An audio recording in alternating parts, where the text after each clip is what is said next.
Alright, what's up? How's it going here? This film is not The Fifth Element Part 2, yet I'd still recommend Valerian and Laureline to a lot of people on the basis of it being fun and feeling ambitious, even if a lot of it is objectively terrible. There won't really be any spoilers here, by the way, but if you're already considering seeing the film, I'd suggest that you just do it before you watch this or read any review, just on principle. To cover the broad negatives without much explanation, the main characters are uncharismatic wooden planks. The film treats its audience as though they're stupid, and there's plenty of dumb, broad humor interspersed throughout. But on the positive side, dumb, broad humor is a staple of the best science fiction films. The film goes totally overboard on the cameos, and the visuals are actually beautiful. People may claim that ever since Avatar, all films have looked beautiful, and to a degree, that's true, but Avatar wasn't creative with the visuals like Valerian is. In Avatar, the Na'vi are dressed in stereotypical Native American inspired garb, because that's who they stand in for in their Pocahontas story. In movies like Valerian, on the other hand, beautiful visuals are a draw because they're depicting things that are creative and unique in their own right, not just technically believable. On the subject of cameos, I personally only knew who the two lead actors would be, which wasn't inspiring information, and accidentally found out one of the cameos before I entered the theater. And now, I understand how cameos might annoy some people, but if I'm watching a dumb, fun movie like Valerian, or for example, a film I was watching earlier today, Around the World in 80 Days, cameos are a great method for cheap fun. Seeing Arnold Schwarzenegger with that insane perm wig on, giving a totally self-awarely, schlocky performance is fun. And fun is why I watch these kind of movies. I use him as an example because knowing who the cameo performers are before you go into a film can really steal away some of the magic. So I won't get into Valerian's cameos. But, as I mentioned earlier, I only knew the two leads when I went into this movie. And during the opening credits, my eyes were glued to the opening montage, which I'll get to later, aside from one name which I accidentally caught, Clive Owen, one of my absolute favorite actors. While I thought that his surprise cameo would have been ruined for me, it turned out that he played the main supporting role in this movie. And as I found out later, that had been announced in 2015. So it's really not so much of a surprise if you've actually been following this movie's development. But his entry into the film is so sudden that I probably would have screamed out of excitement in the theater had I not known he was in the film. So it's probably for the best that I found out. But the cameos in this film are definitely well done. You can tell that these weird little characters that just show up as little plot people to meet and move on from wouldn't be as much fun if a random famous actor wasn't playing them. While I was a tad bit disappointed that the film didn't go completely all out on cameos, I realized at a specific point that there might have been more cameos than I originally thought. On one of the big spaceships later in the film, a random crew member turns around, and I swore that I knew him from somewhere, and I was right. It was Jonas Bloquet, a kind of obscure Belgian, and Belgium is close to France, so just think of France, actor who is in the only 21st century French movie that I'd ever seen, Paul Verhoeven's Elle, in which he played a pretty large role. So this got me to thinking. And I realized that a lot of the little roles that felt like cameos but turned out not to be actually were cameos, but I just couldn't identify them because they were French actors, and that's pretty much the case. There were quite a few cameos for French directors and the like. So you happen to be French and watch this channel, which is statistically impossible at this point, you're probably in for a real treat if you like cameos. Back to the film. From the intro, I thought that I'd really love the film, and I guess that I kind of did, but that's beside the point. The intro to the Valerian was weird, because it was oddly charming, but it seemed like it wouldn't make for a good repeat viewing. It opens on a montage set to Bowie's Space Oddity, which made me really happy, even though that was a really lazy and obvious choice for a science fiction film.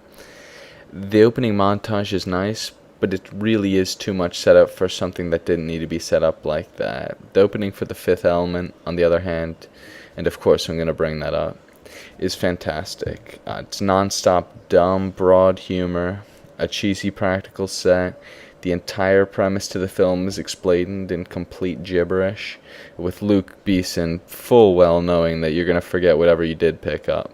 And the costume design and arrival of the Mondachans is absolutely beautiful.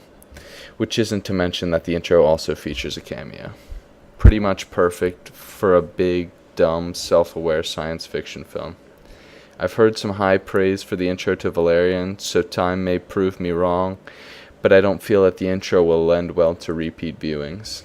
This is followed up with what I consider to be a continuation of the introduction phase of the film, which is a scene set on a specific planet, and it sort of feels like it doesn't belong in a big, dumb sci-fi movie. It's important and beautiful, but just very confusing at the beginning of the film, and I feel like it would bore me if I returned to the film to repeat viewings.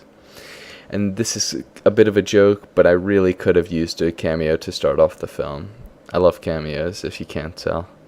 Now that I've got my favorite part of the film, past the visual design and set design, of course, which I kind of feel uncomfortable about and giving credit for, given that I've never read the source comics out of the way, my favorite part was the cameos, if you didn't notice, and lightly critique the only element that has no risk of spoiling the film, which is the intro. I feel as if I ought to get into the film's biggest problem in my eyes, how it treats the audience.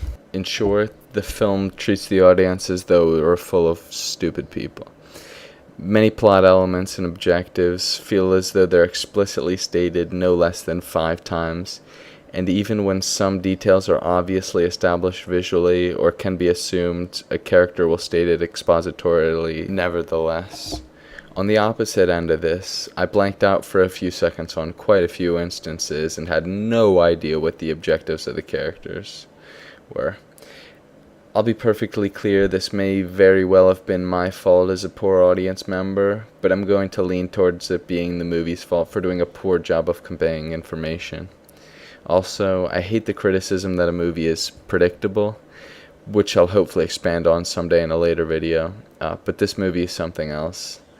There are times in this film where information is provided to narrow down the potential option for a conclusion to be based on to one option, yet the film still acts as though it hasn't revealed itself yet. That sentence was probably insanely confusing, so I'll restate it. The film reveals things, then reveals them again. It's as though the film and Besson weren't even aware that it informed the audience in the first place. And I don't feel as this is just more treating the audience as though it isn't smart. Maybe I've done a terrible job of explaining it. Please let me know some hateful comments. By the way, I'd say that this is the best movie I've seen from 2017 as of yet. Take that as a grain of salt, though, because this is only the 5th new movie I've seen this year. And now I'm going to move on to the last part of this review, which really isn't a review anymore. But before that, can someone who has read the comics please tell me if Valerian is supposed to be stupid? Like, is part of his character making straight up poor decisions? I really could not tell.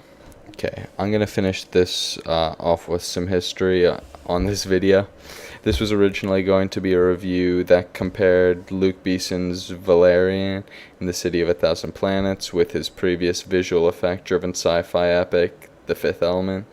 But then I saw the film last Thursday, and it really didn't feel particularly similar to The Fifth Element in a bad way. I was going to make the review that night and put it up Friday. I didn't. I was going to make it Friday. If one wasn't up by Saturday morning, I'd call it quits. Then I saw the box office results and predictions, and after hearing about how it was being fiscally demolished by Christopher Nolan's The Thin Red Line, I felt as though I needed to do something about it. I didn't make the video, though, and it got to the point where I realized that if I made one and put it out over the weekend, it had come across as a desperately fruitless attempt to get the film seen.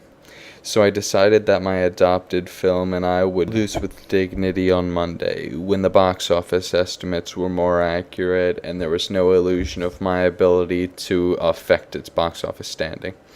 According to Box Office Mojo, Valerian came in at 5th place with $17 million earned on its opening weekend. That means it lost to two non-opening movies, and both of them, of course, were franchise films.